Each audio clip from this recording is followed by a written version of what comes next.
রাহুল, আমি মাটি দিয়ে গেলাম রে, থাক বাড়িতে, ঠিক আছে? আরে স্যার, আপনি স্কুলে আসবেন মানে? আমি আপনার স্কুলে আসিনি, আপনার বাড়িতে এসেছি।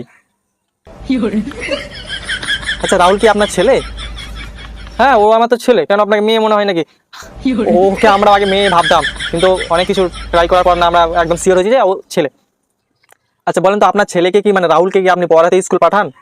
আমরা স্কুলে পড়াতে পাঠাই, দেখেন সকালে টিউশন, বৈকালে টিউশন, তারপর 10টা থেকে স্কুল, আমরা তাকে বলে বলে স্কুলে পাঠাই। কেন স্যার, কি হয়েছে? আচ্ছা, আপনার ছেলে স্কুলে কি করেছে আপনাকে এসে বলেছে? কেন স্যার, কি করেছে স্যার? কি করেছে বলছেন? একজনে খেলতে খেলতে ট্যাঙ্ক ভেঙে দিয়েছে।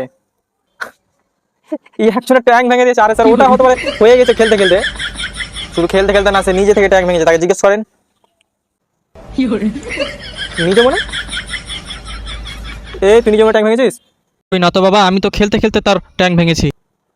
এলেন স্যার বলছে কি নিজে মনে ট্যাঙ্ক ভাঙে না? আপনি কি বলছেন যে নিজে মনে ট্যাঙ্ক ভেঙে দিয়েছে? আর ও নিজে মনে কোনদিন ট্যাঙ্ক ভাঙতে পারে না। গ্রামে যত খেলা হয় সে খেলতে খেলতে ট্যাঙ্ক ভাঙে, বুঝলেন? কি বলেন আপনি? একজনের ট্যাঙ্ক ভেঙে দিচ্ছে আর আপনি হাসছেন এইভাবে? আর ও নিজে মনে কোনদিন ট্যাঙ্ক ভাঙতে পারে না।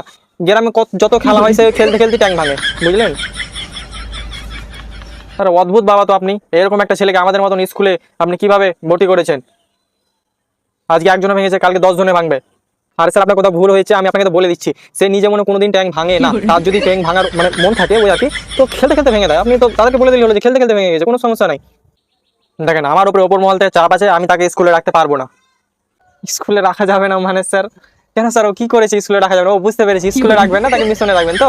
স্যার কোনো সমস্যা নেই, আমার ওই কাজটা হয়ে যাক, তাকে যেখানে রাখবেন সেখানে রাখতে পারেন। আর গ্রামের 10-20 জনের ট্যাঙ্ক ভেঙে দিয়েছে, কোনো সমস্যা হয়নি। আর আপনার স্কুলে কোথায় একজনের ট্যাঙ্ক ভেঙেছে, তাতে আপনার সমস্যা হয়ে গেছে। কি বলেন আপনি? আপনাদের গ্রামে এরকম ঘটনা ঘটে রেখেছে, আর আপনি এইরকম ছেলেকে একটা স্কুলে ভর্তি করছেন, তাও আবার আমাদের মতন স্কুলে। আপনাকে খারাপ লাগে না? আচ্ছা বলেন তো, আপনি কি তার বাবা? আপনার এখন সন্দেহ হচ্ছে, গ্রামের সবাই বলে মানে আমার চেহারার সাথে তার চেহারা একটু ম্যাচ করে না, তাই সবাই বলে যে ও আমার ছেলে না, বা আমি তার বাবা না। আমার তো মনে হচ্ছে আপনি তার বাবাই নন। দেখেন, আমি কিন্তু সবকিছু সিরিয়াসলি বলছি একবারে। স্যার, আমিও তো সিরিয়াসলি বলছি স্যার। দেখেন দেখেন, দুজন চেহারা দেখেন, আমাদের সাথে একটু কিন্তু মিল হবে না। আমার একটা কথা শুনবেন? হ্যাঁ, আপনি একটা কেন, আপনি 10টা বলেন, কি আছে? আমি এখন আর যাবো না, বলেন যা বলার। বলছিলাম, কিন্তু স্যার আপনাকে একটা কথা বলে রাখি, সে কিন্তু অনেক পড়াশোনা এখন ভালো, তাকে স্কুল থেকে এইভাবে বের করে দেবেন এটা কখনো হতে পারে না।